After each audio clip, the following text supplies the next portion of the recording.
gives me great pleasure tonight to introduce our guest speaker, Mark Contreras. Mark is the dynamic president and CEO of Connecticut Public, which is our statewide PBS and NPR affiliate, and the parent of Connecticut Public Television and Connecticut Public Radio. We're really thrilled that Mark could be with us to share his thoughts about how public media can help rebuild journalism. This is such a timely topic. We have all witnessed the crisis in journalism that has seen so many news organizations struggle to survive. Reliable and trusted news sources are vital to the health of our democracy, and they have never been more important. They ensure that citizens are kept well informed and that government is held to account. That is why we are fortunate to have Connecticut Public, a nonpartisan news organization dedicated to fact-based journalism that serves the interests of the communities across our state. Mark has enjoyed a long and accomplished career leading media businesses around the country. He was CEO of Calkins Media, a privately held local TV and newspaper publishing company, which he steered through the digital and streaming revolutions. He also served as Dean of the School of Communications at Quinnipiac University. Prior to that, he led local newspaper publishing and digital businesses for Capital Cities ABC, Pulitzer, and EW Scripps. At Pulitzer, he oversaw 13 daily newspapers from Illinois to Hawaii. Mark also served as the chairman of the News Media Association and the American Press Institute. He was selected as a Henry Crown Fellow of the Aspen Institute, a highly prestigious program of accomplished, community-spirited leaders. Mark earned his degree in history from the University of Chicago and his MBA from Harvard Business School. So please join me in welcoming Mark Contreras.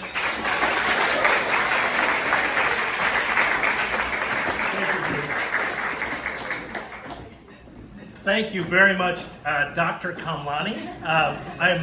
I'm here largely because of Sandy and Deirdre, and the day after I met them, I became a card-carrying member of this league, and I just wanted to tell you, you're doing great work. I also wanted to introduce two of my colleagues who are here, Deirdre Tavera, who's our Chief Development Officer, and Walter Smith Randolph and I are going to tag team this presentation. He heads our accountability project. Just a few brief remarks. One thing, Aaron, for you, literally, you're doing the Lord's work. I do want to talk to all those students afterwards and give them my card. And in about 4 or 5 years, come and see us. We would love to have you. And for Noah, stay with history. Stay with history. I'd like to really share with you a couple of thoughts about the role that public media in general, but specifically for Connecticut Public is playing. Both Walter and I work for an independent organization that owns television, radio, and increasingly digital. And you'll hear much more about that during this presentation. The first couple of minutes are going to be me. Then I'd like Walter to shine the light on the work that he does to shine the light. And you'll be hearing more about the accountability project.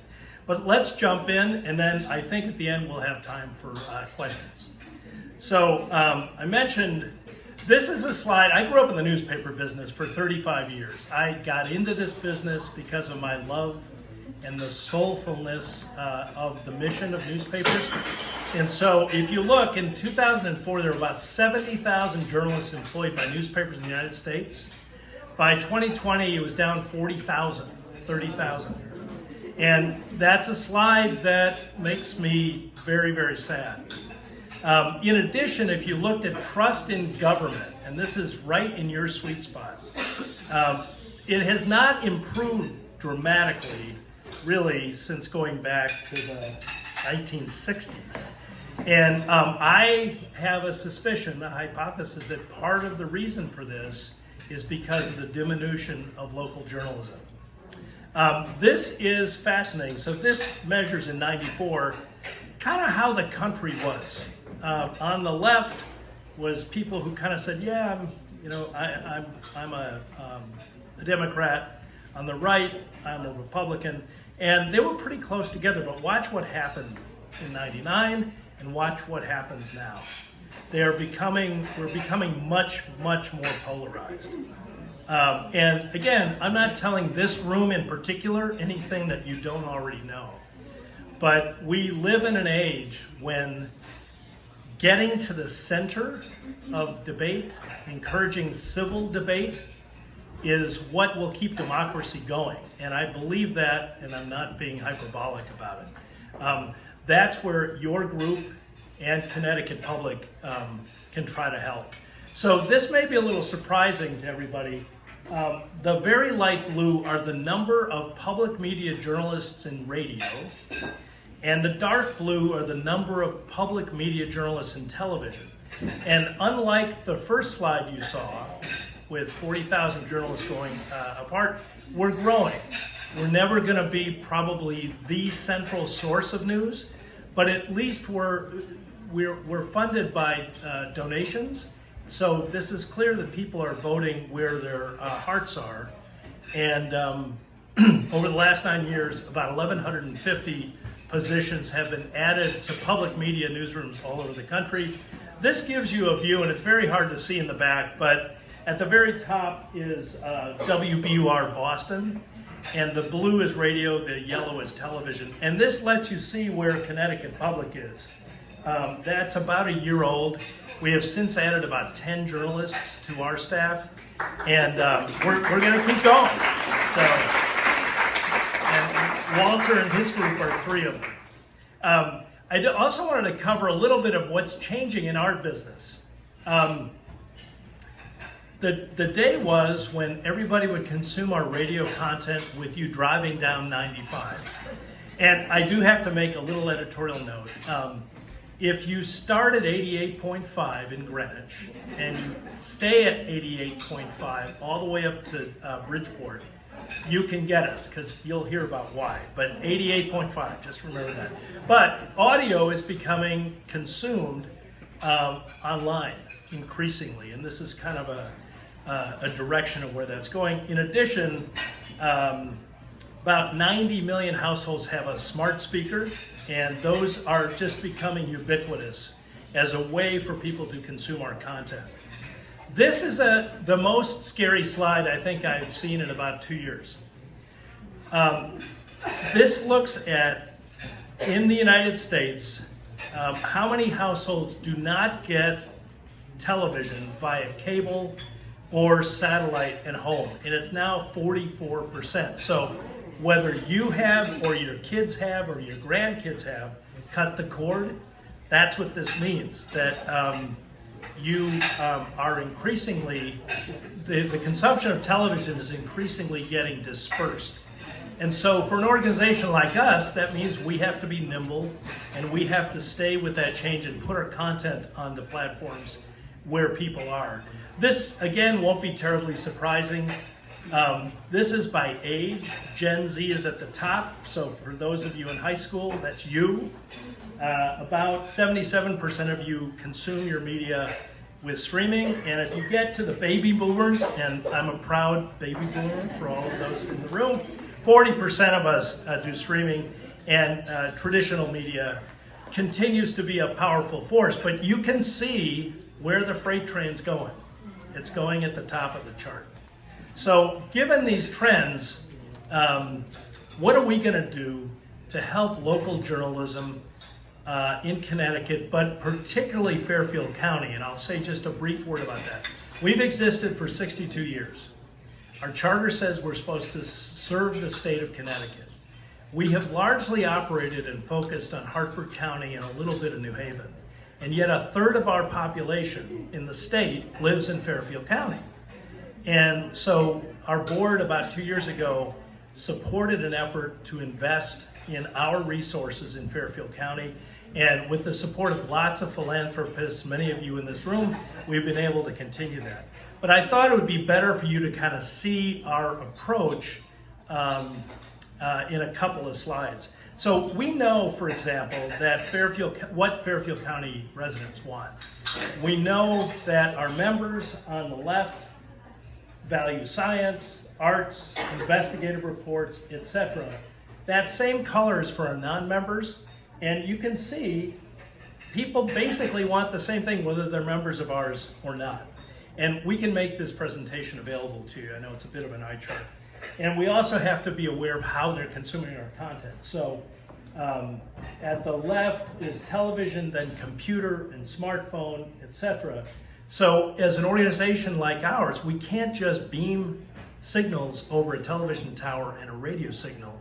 We've gone from being available on about 4 platforms 3 or 4 years ago. You can now get us over 44 digital platforms, whether it's smart TVs or your laptop or your tablet. And we've had to run hard to keep up with that. And the last thing I want to share with you is we have done this. We've operated as a Hartford-centric organization based on, I think, a bad assumption. When we brought this idea up, a number of folks on our board said, those people just care about New York City. And I'm just too new and too dumb to know any different. So we did research. And we asked people, where do you consider to be home? Last on this list, and again, we'll share this with you, is New York City. The first is Connecticut. The second is your city or township. Third is Fairfield County, New England, the tri-state area, and dead last, New York City. So we believed that there is a hunger on the part of every citizen in Fairfield County, including the state rep from Greenwich, Stephen, that people care about this stuff. And so we went barreling ahead. And so I wanted to share with you just a brief video to tell you a little bit about what we have in mind here. So if I can get this to work. Hang on, I'm a boomer, I need these. There we go.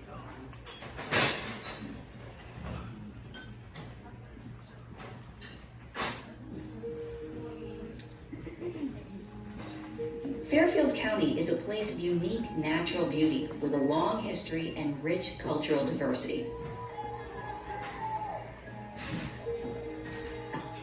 From Greenwich to Bridgeport and beyond, this is a nerve center of creativity, culture, commerce, and community. With a concentration of innovation and expertise that helps build our nation and reaches throughout the world, we are the gateway to New England, while supplying human energy and ideas that fuel an international metropolis. Fairfield County is home to nearly 1 million people, all with important stories that deserve to be told and fascinating voices that deserve to be amplified. But local news has been in decline, and coverage of vital local issues is lacking. Together, with your support, we can ensure that more is done to fill the gaps in regional journalism. Connecticut Public is establishing a local news bureau and putting reporters on the ground in Fairfield County to cover local businesses, government, educational institutions, and more. Strong local journalism results in a more accountable government, a healthier environment, a more fair and equitable economy, and improved quality of life for you and your neighbors. We're also expanding our radio signal in the Fairfield area, and we're evolving our digital platforms to make our content available anytime, anywhere.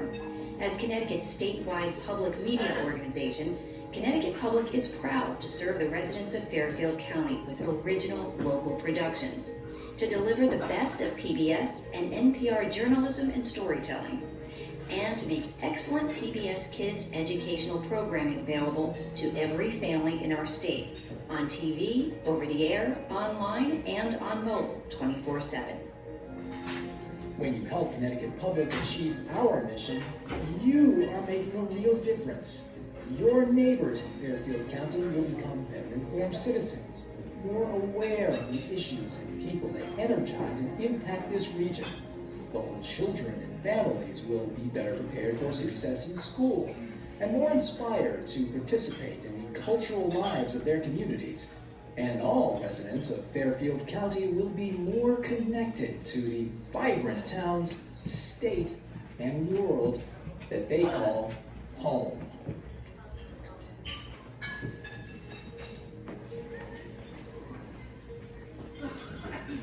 So that was all done in-house by our own folks.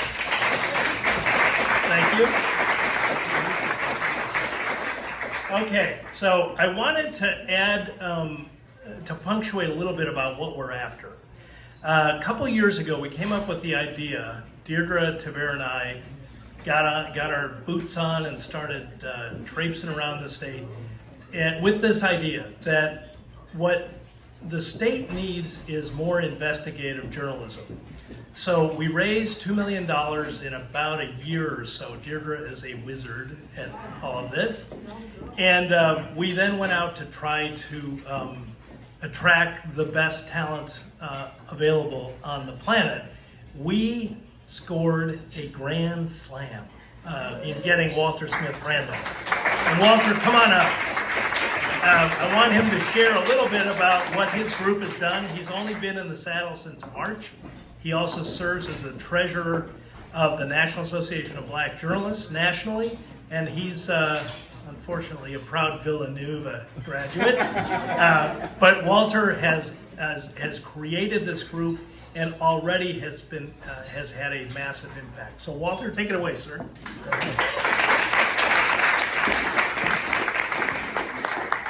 Thank you to everyone for the invitation, and thank you to Mark. A little bit about me. I'm from Queens, New York, born and raised, so it's nice to be here on the other side of the Long Island Sound. I was in local TV news for about a decade before Mark rescued me from local TV. My wife, who's only lived in Connecticut, Brooklyn, and Cincinnati, the last place we lived, says Mark rescued us from Cincinnati. So take with that which you may. But yeah, my name is Walter Smith Randolph. I'm the investigative editor at Connecticut Public. We are a team of investigative journalists. We produce long-form content for both our PBS station as well as our NPR station as well. So here you see Jackie Ray Thomas in the middle. She's our investigative reporter. She came to us from the Connecticut Mirror, which is housed actually in our station in Hartford.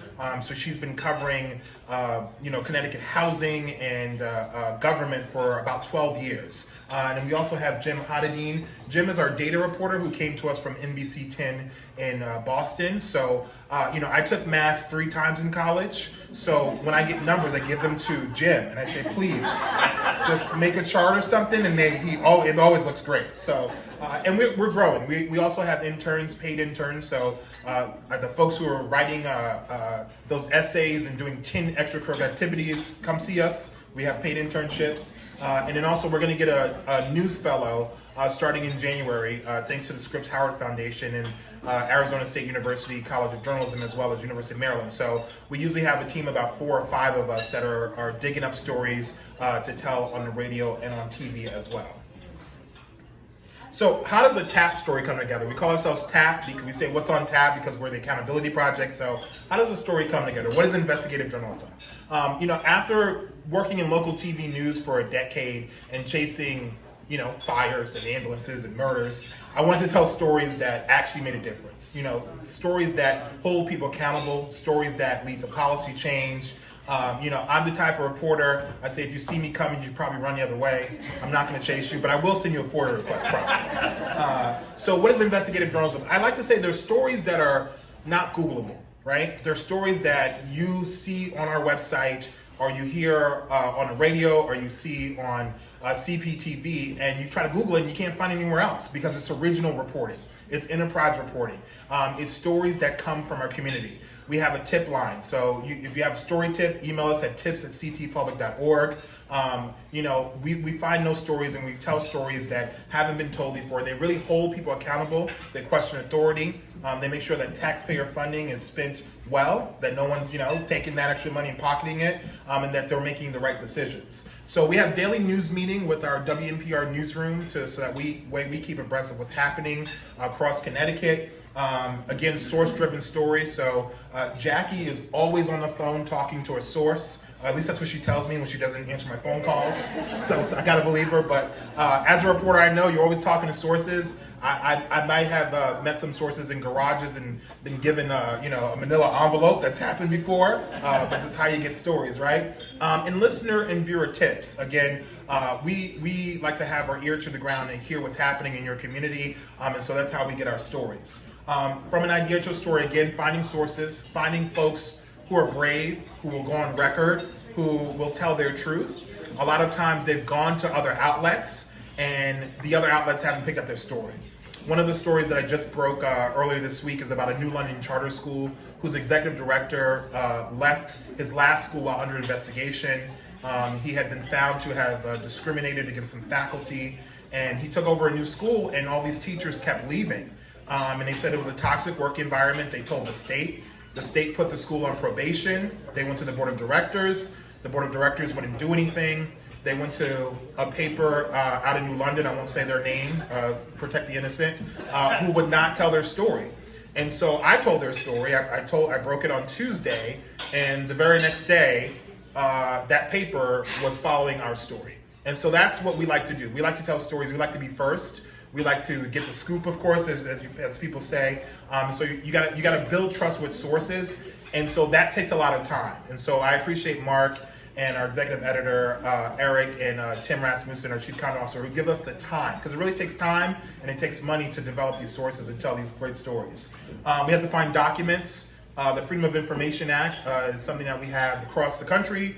Here in Connecticut, we have the Freedom of Information Commission, and you can file a complaint with them, and usually when you file a complaint, a lot of times places don't want to give you documents, the government agencies don't want to give it to you, and then you complain to the FOIC, and once they hear from them, they'll give you documents. So the FOIC, they're pretty familiar with me because I complain a lot, right?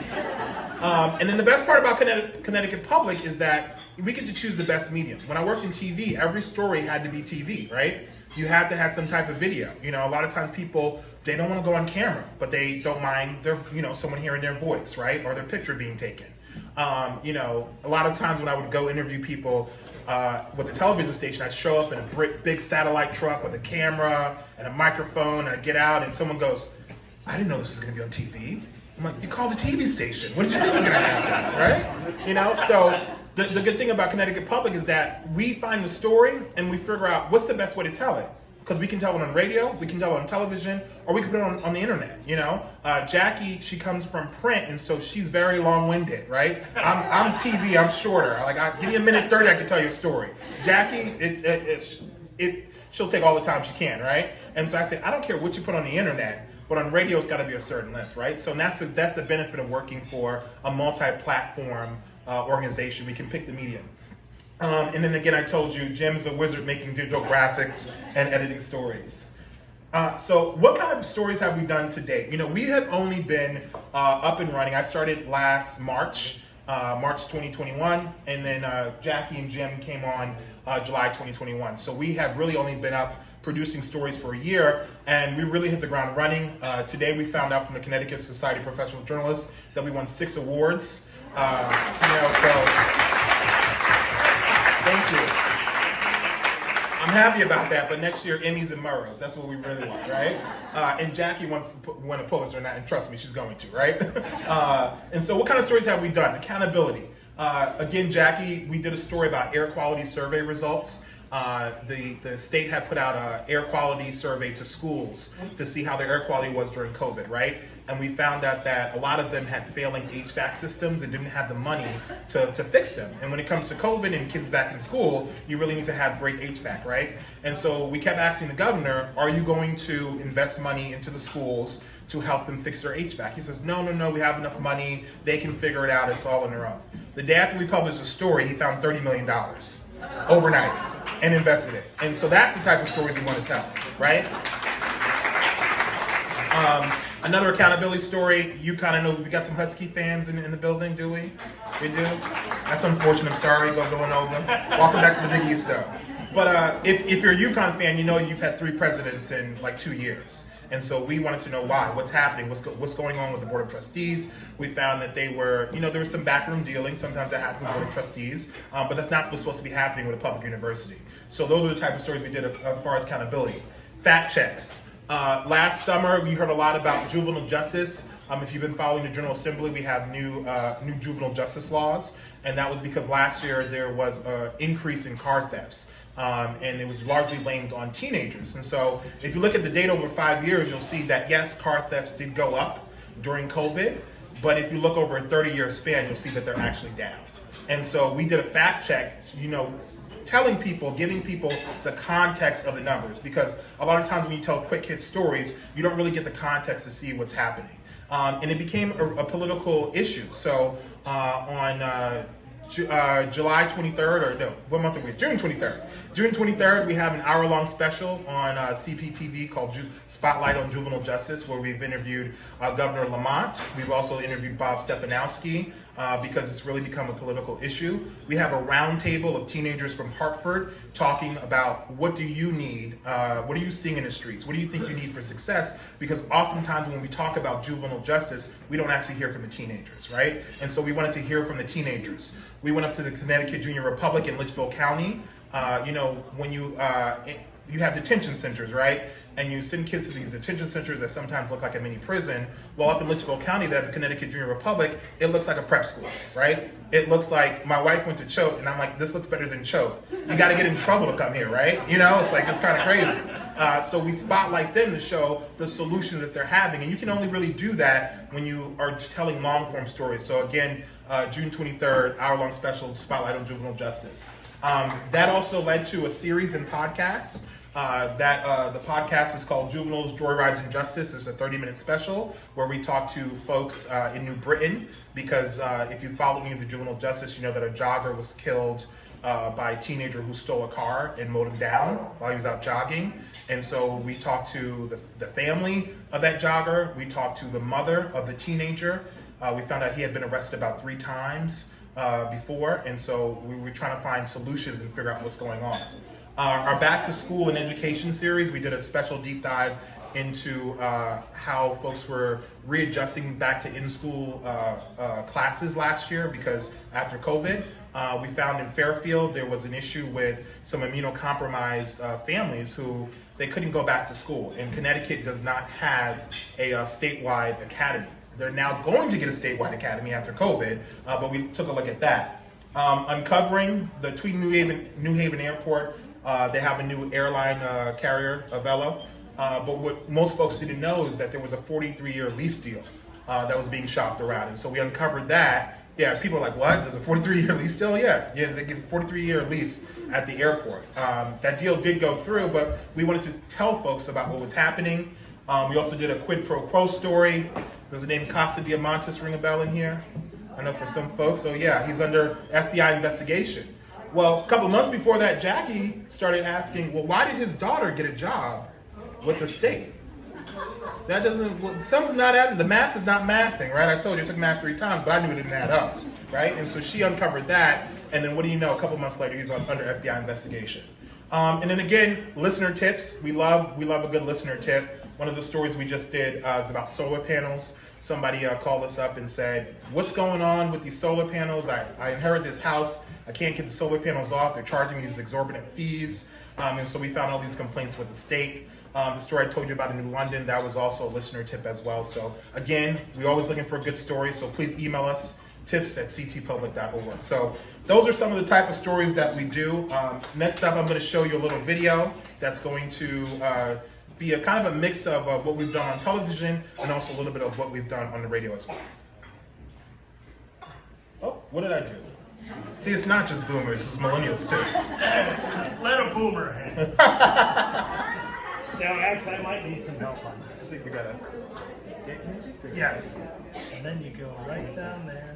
This is why he's the CEO. Yeah. Students and teachers are headed back into the classroom for a second semester while the COVID-19 pandemic lingers on. While vaccinations and booster shots are widely available, there are still concerns about safe classrooms and meeting education standards. Tonight, we talk with parents, educators, and the governor about how the coronavirus has forever changed our education system. I'm Walter Smith Randolph for the Accountability Project, and this is Cutline.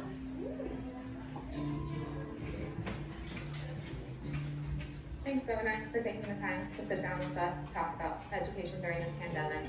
I wanted to start on March 15th, 2020. Masking wasn't the only point of contention. In some towns, questions about curriculum took center stage. That was true here in Guilford, where parents sounded the alarm about what their kids were being taught and got national attention. The protesters recently rallying outside the Darien School Board offices stood 5-year-old Vivi Wissa. She was holding a sign asking officials to be kind and reverse course and allow a few kindergarten students from overcrowded Norwalk schools into her school. Here's the kindergartner reading her sign despite her front tooth falling out that morning. Here in Connecticut, we have the Freedom of Information Commission, which helps citizens gain access to public records. But our accountability project found the commission has been plagued by long delays, and it's only getting worse. Connecticut Public Radio's Walter Smith Randolph explains. 2 years ago, a mystery was unfolding inside Avon Town Hall. Local news segments like this one from WTNH announced, New at 10 tonight, Avon Police Chief Martin Ronaldo has been suspended, but so far the reason is unclear. Town officials would only say that allegations had surfaced about the chief's conduct. He retired a few months later, cashing out more than $80,000 of unused time off and 3 months of severance pay. Watching from one town over was Farmington resident Joseph Sastry, who wanted to know more about what happened, so he emailed the town manager. It really got me wondering how much of the police department's time had been devoted to whatever was going on. So that's a little bit of our work. Thank you so much. Good job, you man. You watch. He's going to win a Pulitzer, a Murrow, and everything else in between. So I've gotten a couple questions from folks during the cocktail hour. How do I get you? Well, this will give you a graphic look at where we are on radio. So all the blue is where we currently broadcast from in radio. And I mentioned earlier, we did a deal with Fairfield University, which owns WVOF, which conveniently happens to also be 88.5. So you can now start in Greenwich, go all the way up to Bridgeport, and get our content uninterrupted. That was a big problem for us. If you live up in the back country of Greenwich, you'll know that we have signal problems. So our hope is within the next month or so, we'll do a deal with Western Connecticut State University to broadcast part of our programming to get to you without a bunch of interference. If you're interested on what we do on television, we've got 3 broadcast channels, and we broadcast 24/7 PBS Kids on the air and on the web. We added, we devoted one of our 3 channels exclusively right as COVID hit, because we were one of the few states that didn't reach all the families that needed it because they didn't have internet access. So we're now beaming that over the air as well. I've talked to you a lot about digital. We are literally, every week that goes by, we're on another device. And so if you're curious, just go to ctpublic.org and you can see all the different ways you can get us. We also own an ad agency in Norwalk called Media Vision Creative, which helped do this, and they're phenomenal. So what you'll see coming, Deirdre and I have been on kind of a jaunt, let's just put it that way, through organizations in Fairfield County. We've been meeting with organizations. We're planning to meet with several others, as well as for major donors. And if you want to see us on TV, here's how you get us. If you have Optimum, it's channel 10. If you have DirecTV, it's channel 49. If you have Frontier, it's channel 49. As well as our other channels you can get. We are also on YouTube TV, which is like a cable company. And then on these 44 other digital platforms. These are our locally produced radio shows and TV shows. And again, I'm going to give you the deck so you can kind of look through them. But each of these is locally produced by Connecticut residents, about Connecticut largely. And we figured that one of the ways that we can differentiate ourselves is be the sole source of anything you want to know about Connecticut. I've only lived here for about 5 years. I've lived in 9 other places. And when I was at Quinnipiac, the faculty and staff were as down on themselves as any group I'd ever seen. Really kind of like Eeyores out of Winnie the Pooh. And, this is a pretty nice place to live, having seen a lot of other parts of the country. So part of what we're going to try to do is our mission is to improve the narrative of the state of Connecticut to the extent we can in our own little way. And we think that that's possible. So, we wanted to share a little bit about what we were up to, and happy to answer any questions. And Dr. Kamlani, how should we go about that? Just take them? Okay, yes, sir, in the back. Hi, my name is Anthony Moore. Longtime journalist. One of the diaspora who left journalism in the mid-2000s. Dabbled back into it recently at the Wall Street Journal. Longtime director on the Online News Association, very early in that. ONA, Early yeah. pivot to digital in 2000, leading television for digital newspapers, and eventually software development work for digital startups. I'd like to applaud you, first of all, for the work that you're all doing. You are not doing it up.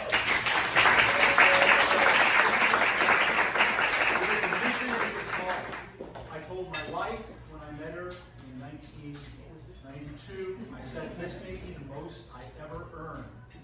I was a television journalist at the time, and I said that I'm not in it for the money. Good news is the software development thing.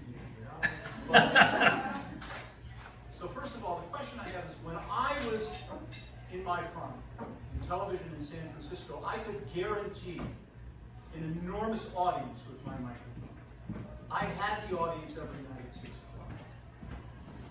Today, with the plethora of options that people have, you no longer have that guarantee.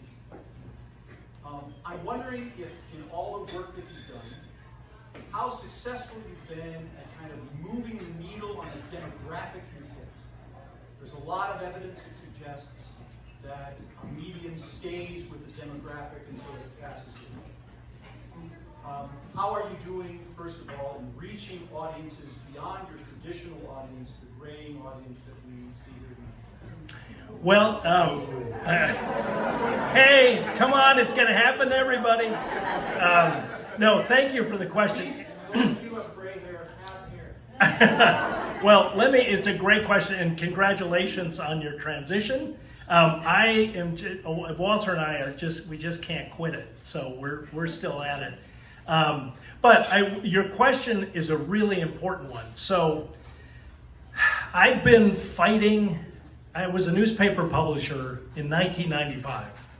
Al Gore invents the internet in 1995. And I've been fighting how to count the audiences that a media company produces. So about 11 or 12 years ago when I was running Caucus, I just got sick and tired of waiting for Nielsen to define our impact.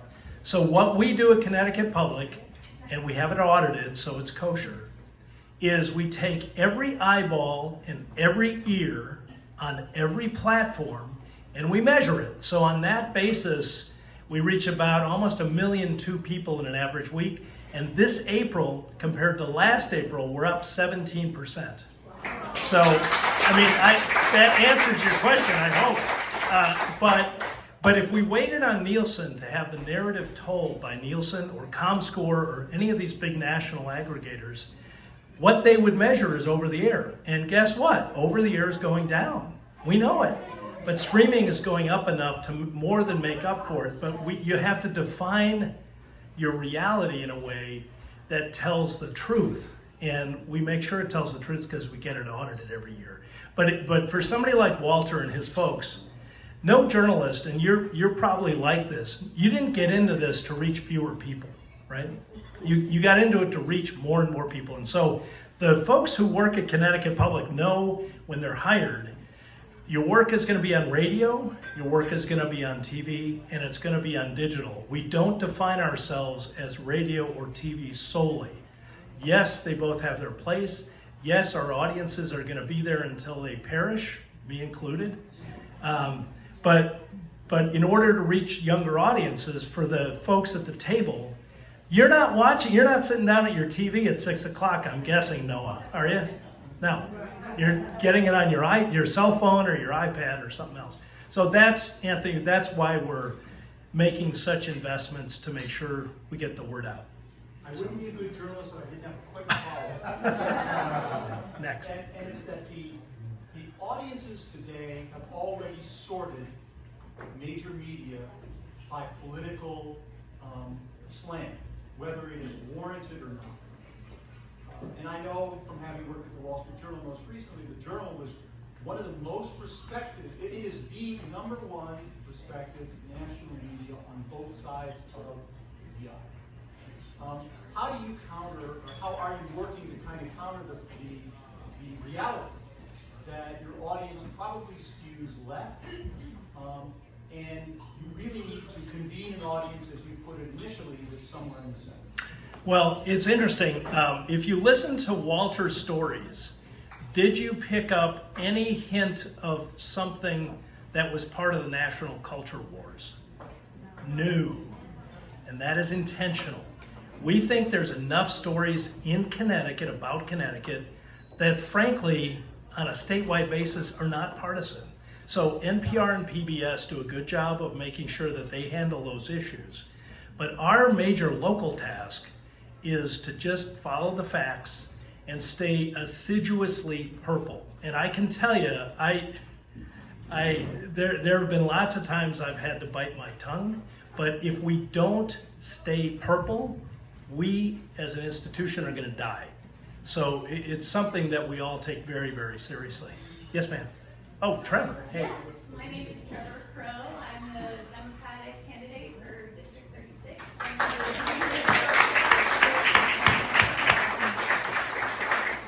So here's the question, because I haven't really figured this out, and I'm probably going to need to talk to you guys. But how do you land on TikTok? These guys are not looking at 6 p.m. They're looking at TikTok and whatever the next thing is. And I'm not really sure how we get our message out, but have you guys started thinking about that? And have they have like Walter, I think we're doing some experimentation. We're not there yet, but we're on all the big, we're on Instagram, we're on Twitter, we're on Facebook, we're on LinkedIn. But I think probably this summer, we have a lot of interns every summer, and interns are great for getting us onto TikTok. So chances are you'll see us there within the next 6 months. So thank you. That's a sticky place. Yes, ma'am. Okay, I'm Louisa Green, and I want to first thank you for all that you do for nonprofits. So I'm looking at your logo, and I'm looking at your tagline, Media for the Curious. And I'd like you to address my suggestion, which would be, underneath Media for the Curious, media you can trust. Because to me, the greatest challenge you face is convincing the public that you are, and you really are, the #1 media outlet in America that all people across all sectors, politically, ethnically, can trust. So please think about that, because I honor that word trust, and I think that's what you and NPR represent. Thank you very, very much. I can tell you, Walter can confirm this. That is something that we never take for granted. But I'll give you a quick example. We're what's called a joint licensee. So we have PBS and we have NPR. Judy Woodruff came up about 2 months ago to get an award, the Walter Cronkite Award in Hartford. And she gave an incredible speech, but in introducing her, what you'll discover is that for 19 years in a row, the PBS NewsHour has been named the #1 news program in America for that reason. And I attribute Judy as a big part of that, because I don't know if you know about her background. She just announced in the fall she's going to be stepping back and doing part-time work, but she's lived in every part of this country. She's lived in Missouri, she's lived in Texas, I think, in Arkansas. She knows the United States. And we were talking about Minneapolis. I grew up in Minneapolis and Chicago.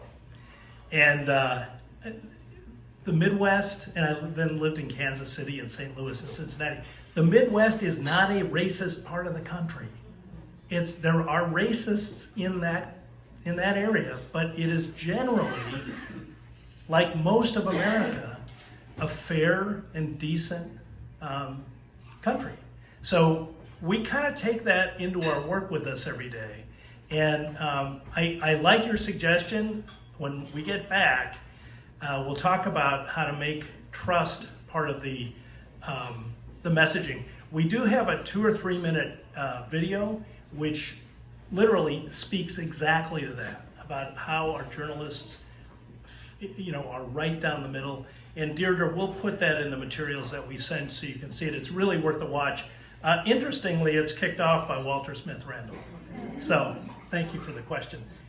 Professor Aaron.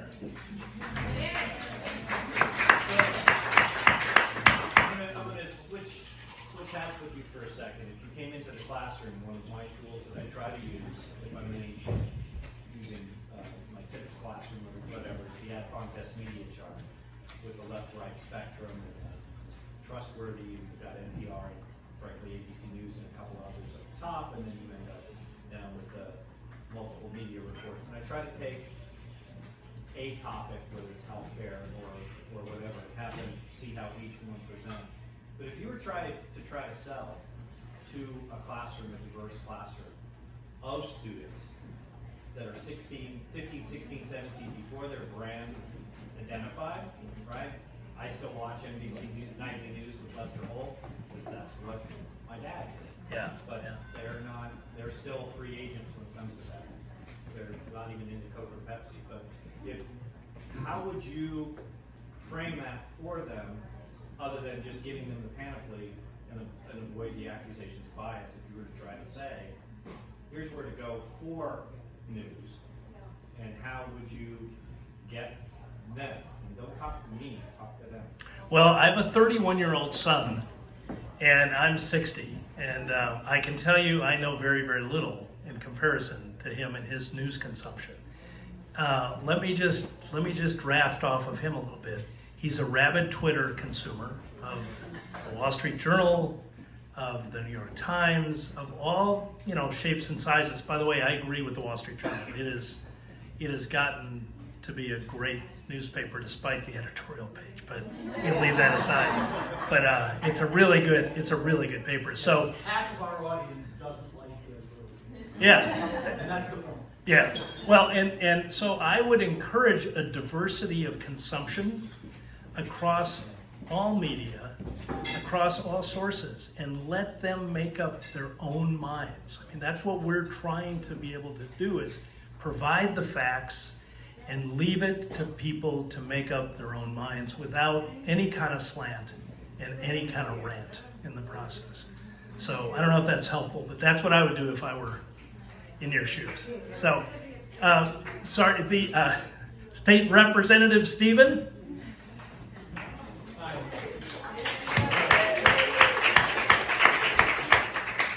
Thank you. I guess if I were to make an observation or a criticism, I'd say that the journalists you've assembled are hard-hitting, and they're going to knock both sides of the aisle. I think a weekly news briefing with the legislators would probably be advisable, because we're out there shamelessly communicating with my public, right? In e-blast, Facebook, etc. So if you want your message carried, there's a bunch of us who are trying to build a cadence in our message, where the articles I like, I will push out very, very aggressively. The others, I might not push out so aggressively. But you should look at both sides of the aisle to engage them both as being agents of your propaganda to sell your storylines out to the public. Well, you're not going to believe this, and it sounds like I'm making this up, but Walter was on the call. Every month we have an all-staff meeting, and one of our staff members said, well, why don't we do a weekly? And so Tim, the head of content, we will probably be launching that this summer. A weekly synopsis of the weeks of the. As a salesman, I would have 3 or 4, and call them super secret password protected, to invite the groups of legislators and then reporters, so everyone feels like they're at the inside of the storyline that they then go out and promote. Because you create an exclusive club, and everyone wants to join. If you open it up to the general public, the question is who's going to show up. Well, I will tell you, we will probably do kind of a generic one, but where you're going to see us get behind efforts will be things like the REL Center had a session to promote civility. We co-sponsored that. We're also going to co-sponsor a group called Braver Angels, which is a nascent group nationally, but in Connecticut, that gets Republicans and Democrats together.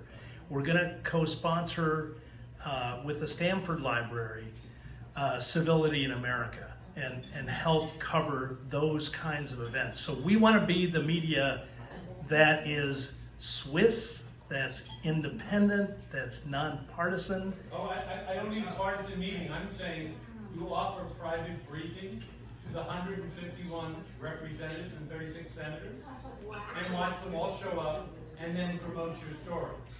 Whereas you often an open meeting, and you're competing with Hartford Healthcare, United Healthcare, Yep. everyone else who wants us to go to a public meeting, and so you might find that all of a sudden it becomes the pearl that we're all dying. So that REL Center event would be one of those things, and we should have just packaged it differently. But interestingly, 180 people showed up to that event on Zoom, most of them legislators, and Jody Rell kind of helped, gather that. But I like the idea, Stephen. By the way, I did want to thank you publicly for I grew up working for a guy named Paul Simon in Illinois, and I went on the campaign with him, and I saw him just put up with endless grief. So I have enormous respect for anybody who sticks his or her neck out to run for public office, and thank you for doing that.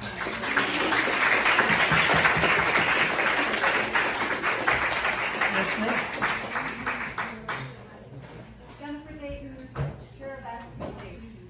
I'd like to know how you specifically plan to cover election integrity in November.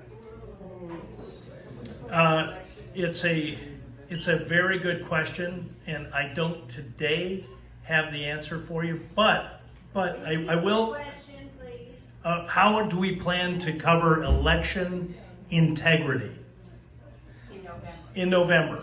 And so one thing I did want to share with everybody that is not answering directly your question, but we'll get you an answer within the month, and we'll put it on the website. We are going to co-sponsor with the Connecticut League of Women Voters 7 debates starting in September, ending right before Election Day. It'll include the Senate race with Blumenthal. It'll have the 5 congressional delegates and the governor and the secretary of the state of Connecticut. And that is all because of the advocacy of Deirdre and this league, along with the league across the state. It took us about a year to kind of put all the pieces together. But if we're gonna, live up to what we say, Connecticut Public, we should be the convener of debates. The topic that we talked about at dinner was how do you ensure election integrity? And I can tell you, my guess is, Walter, that has been a topic during news meetings before, but I don't sit in on those every day, and we'll get you an answer. Sure, thank you, it's a big issue. All right, any other questions? Thank you very, very much for your patience. We very much had fun here, thank you.